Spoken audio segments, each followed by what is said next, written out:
अपने माता पिता का दिल ना दुखाओ।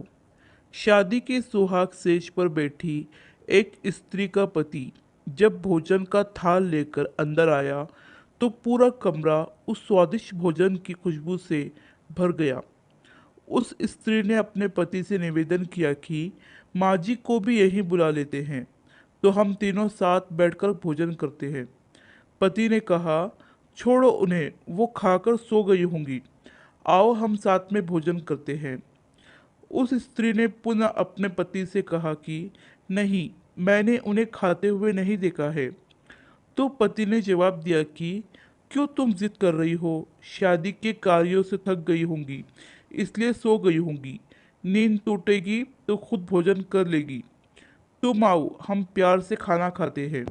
उस स्त्री ने तुरंत तलाक लेने का फैसला कर लिया और तलाक लेकर उसने दूसरी शादी कर ली और इधर उसके पहले पति ने भी दूसरी शादी कर ली।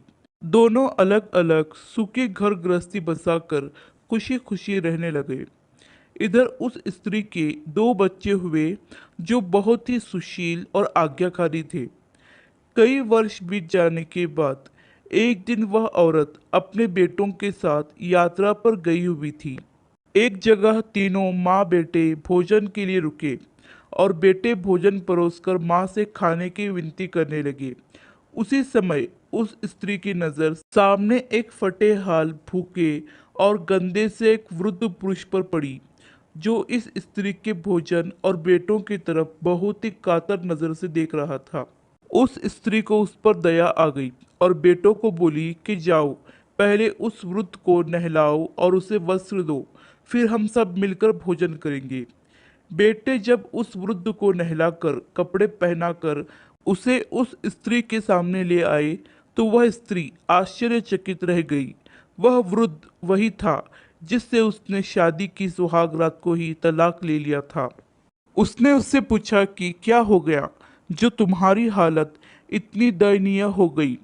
तो उस वृद्ध ने नज़र झुका के कहा कि सब कुछ होते हुए भी मेरे बच्चे मुझे भोजन नहीं देते थे, मेरा तिरस्कार करते थे, मुझे घर से बाहर निकाल दिया।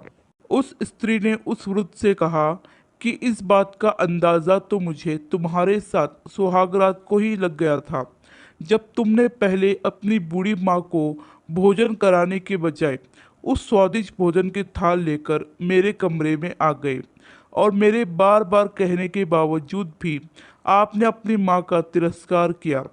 उसी का फल आज आप भोग रहे हैं। माता पिता के साथ तुम्हारा सलूक एक ऐसी कहानी है जिसे लिखते तो तुम हो, लेकिन तुम्हारी संतान तुम्हें पढ़कर सुनाती है। जैसा व्यवहार हम अपने बुजुर्गों के साथ करेंगे, उसे देखा देखकर हमारे बच्चों में भी यही गुण आता है कि शायद यही परंपरा है। याद रखना, माँ बाप नाराज तो ईश्वर नाराज। इस कहानी पर आपकी क्या राय है, हमें कमेंट करके ज़रूर बताइए। कहानी पसंद आए तो लाइक, सब्सक्राइब और शेयर ज़रूर कीजिए।